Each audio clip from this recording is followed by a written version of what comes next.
안녕하십니까. 사이버 생도 여러분, 오늘 첫 강의가 진행되겠습니다. 저는 대학원 원장 장예영 목사입니다.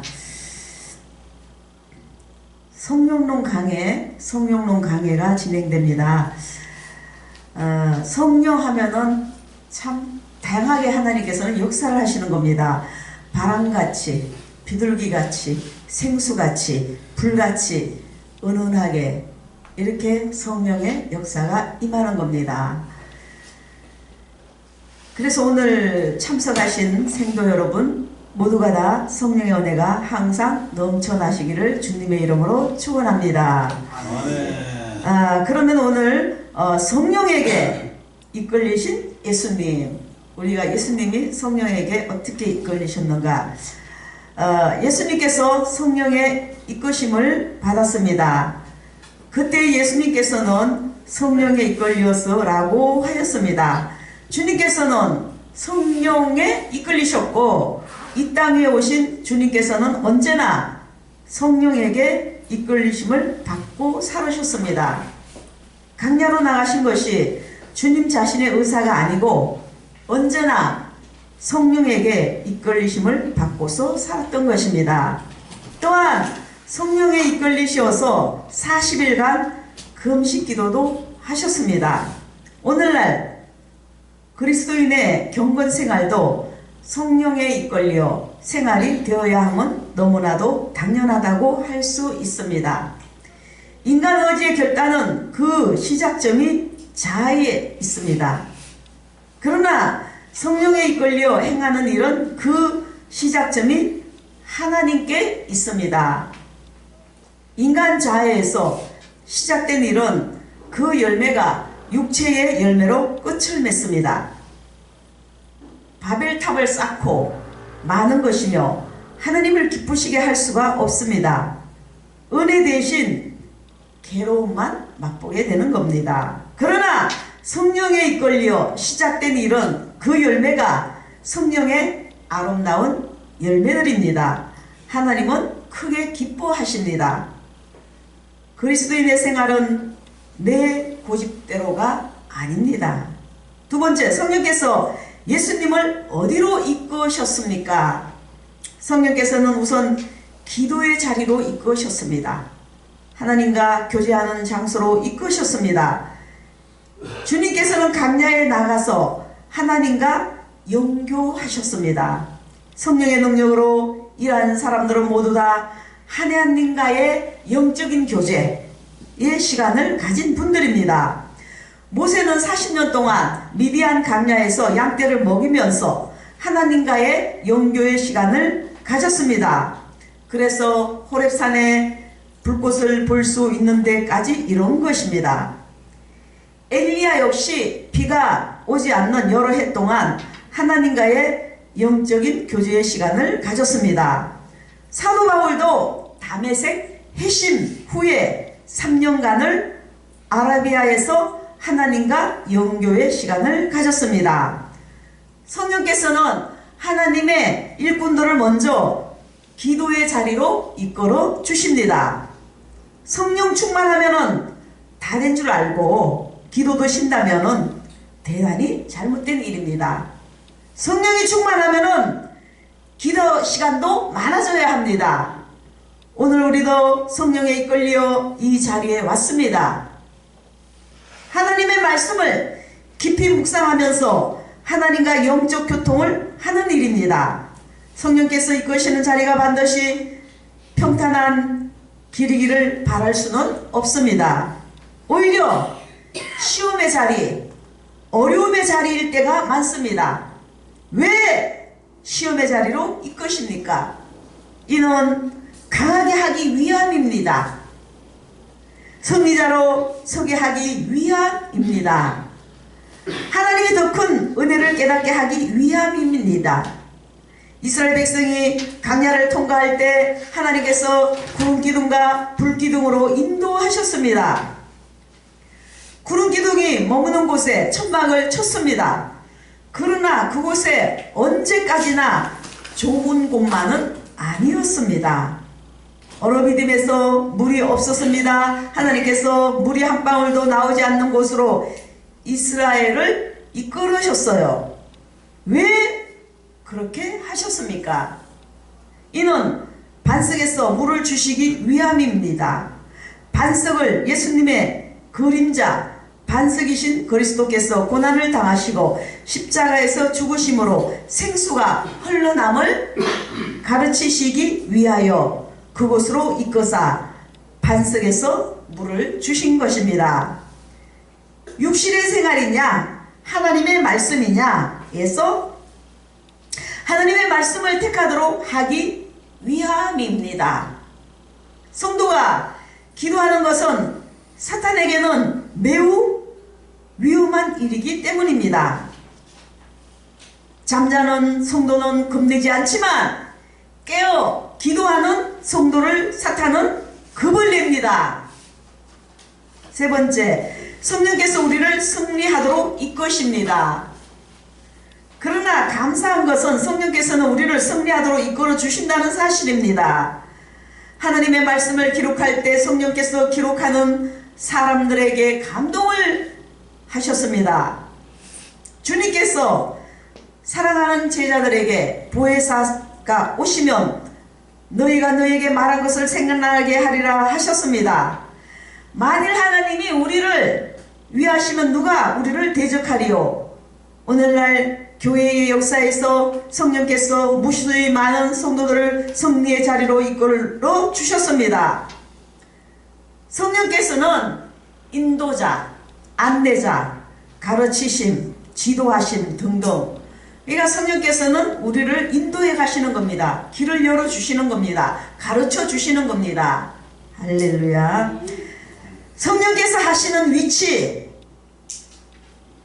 성령께서는 기도의 자리, 선택의 자리로 이끄십니다. 사탄의 유혹을 물리치시고 말씀으로 깨우쳐 이기게 하여 주십니다. 그럼 성령께서 일하시는 위치를 알아야 그 역사에 쉽게 순종합니다. 성경 전체를 통해서 볼 때 성령께서 일하시는 영역을 셋으로 나눠 볼 수 있습니다. 자, 첫 번째, 성령은 하나님의 사람의 주변에서 일을 하십니다.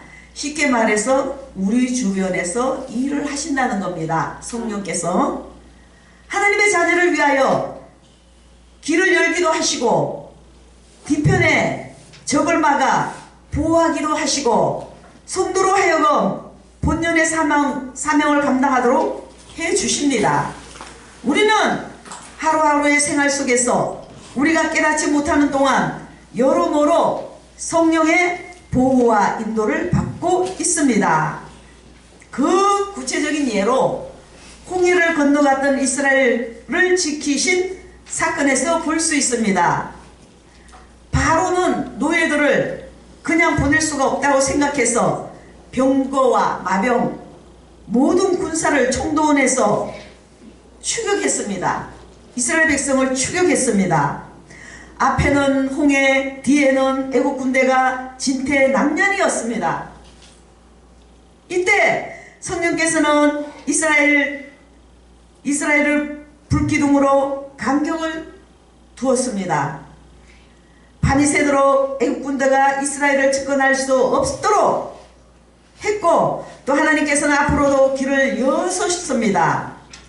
홍해를 말리우셨습니다.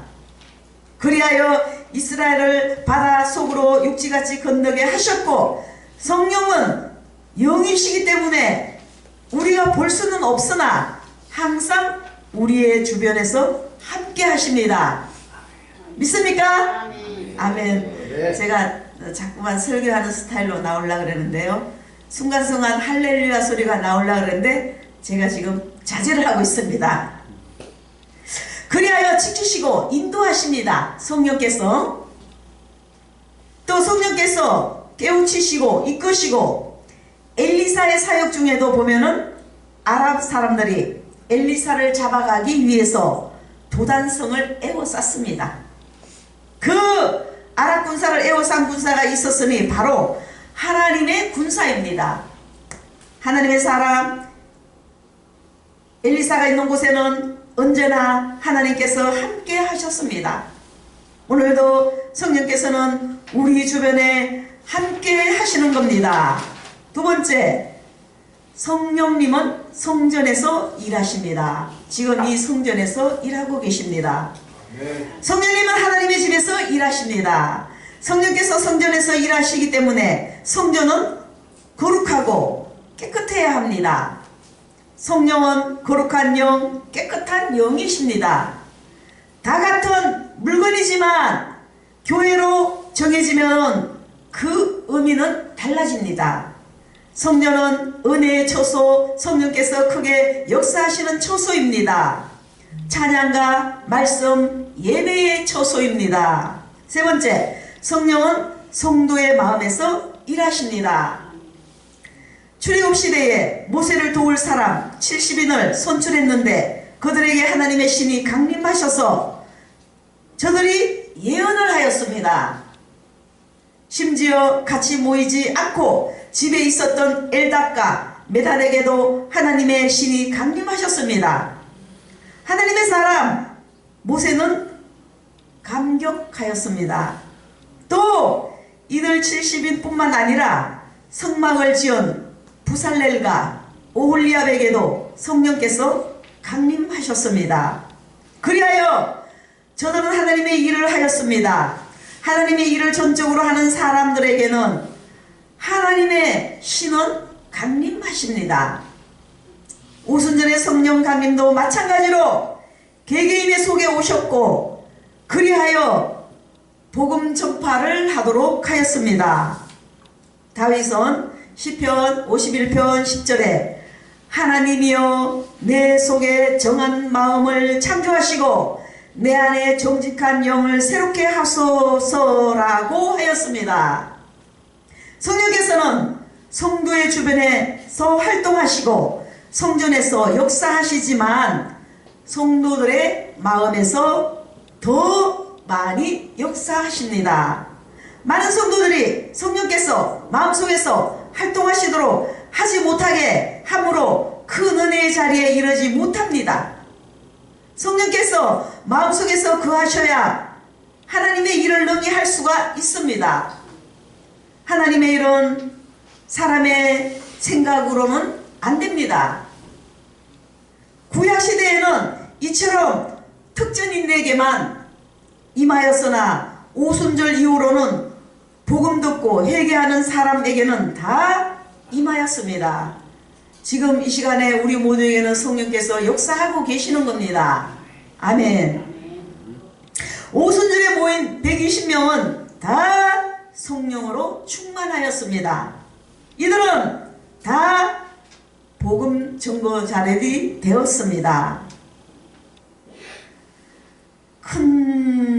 크게 큰 것, 성령을 모시는 마음, 성령님을 모실 마음이 어떠해야만 하는가를 알면서 성령께서는 마음을 싫어하시는가도 알아야 합니다.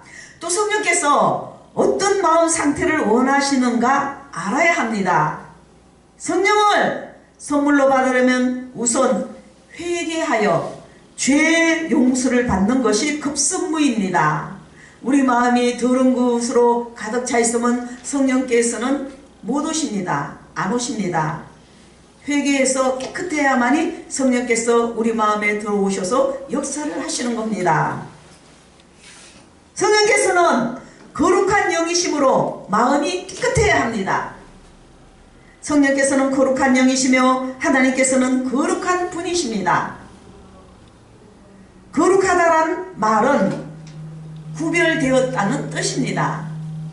세상과 구별되고 다른 영들과 구별되고 피조물들과 구별되고 더러움, 죄된 생활과 구별되십니다. 두 번째, 죄의 문제를 해결해야 한다. 죄의 세력이 마음속에 자리 잡고 이상, 죄의 문제가 마음속에 자리 잡고 있는 이상 성령께서는 크게 활동을 하실 수 없습니다. 성령께서는 내 마음속에서 역사하시기 위해서는 죄의 세력을 소멸해야 합니다. 그래야만 성령께서 자유로이 역사를 하십니다. 죄의 문제를 해결하는 것은 간단합니다. 하나님 앞에 저는 이러이러한 죄인입니다. 이런 죄 저런 죄를 예수님의 이름으로 또한 예수님의 십자가 보혈의 피로 깨끗이 씻어주시고 모든 죄를 다 용서를 진심으로 아뢰는 겁니다. 그러면 사랑이 많으신 하나님께서 용서하십니다. 할렐루야. 죄가 있으면 영원히 자유롭지 못합니다. 죄에 잡히기 때문에. 이미 예수님께서 십자가상에서 죄값을 지불하셨으므로 죄를 하나님 앞에 고백함으로 용서해 주시는 겁니다. 성령께서는 깨끗해진 심령에 오셔서 거하시고 주인으로 활동을 하십니다. 더 이상 죄가 들어오지 못하도록 항상 이끌어 주십니다. 하나님의 자녀로 인치시고 변치 않도록 해 주십니다. 마음속에 들어있는 죄를 그냥 두고서 성령 충만을 구한다는 것은 헛된 일입니다. 그래서 항상 회개가 필요합니다. 자범죄 회개해야 합니다. 세 번째, 성령은 마음 중심에 모셔야 합니다. 죄가 없어졌다 해도 죄의 썩뿌리가 남아있으면 안 됩니다. 죄를 철저히 회개해서 죄악의 썩뿌리까지 제거해야 합니다. 발람 선지자는 하나님 신에 종종 감동되는 사람이었습니다. 그러나 그는 성령을 중심에 모시지를 못했습니다. 물욕의 눈이 어두워서 성령님의 지시보다는 모압 왕 발락의 말에 더 순종하고픈 생각이 많았습니다. 그리하여 이리저리 이유를 만들어 발락의 말에 따라갔습니다. 물론 결정적인 상황에서는 이스라엘을 저주하지는 아니하였지만 그 후에 이스라엘로 하여금 범죄케 하는 제안을 만들어서 모압 왕에게 알려주어 이스라엘이 크게 범죄를 하였던 것입니다. 발람은 결국 망하고 말았습니다. 발람은 성령께서 역사하였던 사람이지만 참으로 불쌍하게 되었습니다. 이는 발람이 온전히 마음 중심에 성령을 모시지 못했기 때문입니다. 오늘날 주님의 자녀이면서도 성령님을 마음 한쪽 구석에 거하게 하시고 자기 마음대로 이것저것 다 행하는 사람도 얼마나 많습니까? 우리는 항상 성령께서 내 마음을 주장해 달라고 기도해야 합니다. 성령님과 함께 동행하면은 놀라운 일들이 일어납니다. 할렐루야. 성도를 강하게 하시는 성령. 몇 시까지 하면 되죠? 25분. 네. 오직 성령이 너희에게 임하시면 너희가 권능을 받고, 권능은 힘을 말하는 겁니다. 사도행전 1장 6절로 8절 말씀이죠. 하나님의 일을 감당하게 하기 위함입니다. 하나님의 일을 효과적으로 하기 위한 일입니다. 하나님의 일을 하려면 하나님의 힘, 권능, 파워 필요합니다. 성령께서는 성도들을 힘있게 하십니다. 하나님께서는 성도를 강하게 하시는 이유를 복음을 전파하게 하기 위함입니다. 복음 전파는 실상 쉬운 것 같으나 어렵습니다. 이는 사람의 마음이 감동을 받아서 되어져야 되기 때문입니다. 그러나 성령께서는 복음 전하는 사람에게 능력을 주셔서 때때로 기적도 나타나게 하시고 사람의 마음에 복음을 받아들이도록 하십니다. 만일 복음을 전하지 않고 권능만 얻기를 바란다면 헛수고가 될 것입니다. 성령께서 성도를 강하게 하시는 이유는 성도들의 나아가는 길을 가로막는 대적이 강하기 때문입니다. 성령께서 강하게 해주시지 않으면 쓰러지고 패배자가 되고 맙니다. 사탄을 이기려면 사람의 힘만으로는 절대로 안 됩니다. 성령의 강한 능력이 함께하므로 능히 사탄을 이길 수 있는 것입니다. 성령님은 어떻게 강하게 하십니까? 성령께서 성도를 강하게 하시는 것은 우선 육신의 몸도 건강해야 합니다. 성령께서 또 죄가 없어져야 합니다. 죄가 있으면 영적인 힘이 없어집니다. 성경 말씀을 읽어도 무슨 말씀인지 알지 못합니다. 죄가 가로막기 때문에. 그래서 성경 말씀을 읽다 보면은 이해를 못하고 깨닫지 못하니까 짜증이 나고 봉사할 의욕도 없어지게 되는 겁니다. 왜? 죄가 그 마음속에 있어서 다 막아버리기 때문에. 그러므로 성령께서는 성도들을 강하게 하기 위하여 우선 죄를 몰아냅니다. 죄를 지적하셔서 회개하도록 만드십니다. 그래서 강하게 하십니다. 성도를 강하게 하시되 점진적으로 강하게 하신다는 사실입니다. 안수받고 안찰받고 성령을 강하게 부어주시리라고 기도도 하고 금식도 하지만 갑자기 힘이 강해지는 것은 아닙니다. 어린아이가 하루아침에 어른의 힘을 가질 수 없는 것처럼 어린아이가 어른의 힘을 내기까지는 단계적인 성장이 있어야 합니다. 갑자기 능력자가 되는 법은 없습니다. 제자들이 오순절 성령 강림하신 후에 큰 권능을 받은 것은 저들이 이미 주님으로부터 3년간이나 배웠기 때문입니다. 주님으로부터 3년간 배웠다는 것은 실로 엄청난 훈련이고 교육이었습니다. 할렐루야. 성령께서 주시는 은사들, 은사는 은혜의 선물입니다. 은사가 은혜의 선물이므로 주신 대로 받는 것입니다. 그저 감사할 뿐이지 왜 내게는 이러한 은사를 주셨습니까? 하고 불평할 수가 없는 것입니다. 선물은 감사히 받는 것이 예의입니다. 감사하지 않고 불평만 하면은 주신 것도 가져가 버립니다. 하나님께서 내게 주신 모든 은혜를 내가 무엇으로 보답할꼬 하는 마음으로 받아야 합니다. 다른 사람의 은사를 욕심낸다거나 흉내를 내려고 해서는 안 됩니다. 또 다른 사람의 은사와 나도 똑같은 은사를 받아야 한다고 생각해서도 안 됩니다. 각자에게 주시는 은사는 성령 하나님의 뜻입니다. 자기와 같은 은사를 받지 못하면 성령을 받지 못한 사람처럼 취급해서도 안 됩니다. 은사는 성령 하나님 뜻에 따라 주시기 때문에 사람이 이렇다 저렇다 할 수 없습니다. 부살렐에게 특별한 은사를 주신 것은 성막을 지어야 할 때였으므로 주신 것입니다. 성막을 지을 필요도 없는데 그러한 은사를 주시지는 않습니다. 은사를 주실 때에 그 받을 사람의 역량을 보시고 주십니다. 할렐루야.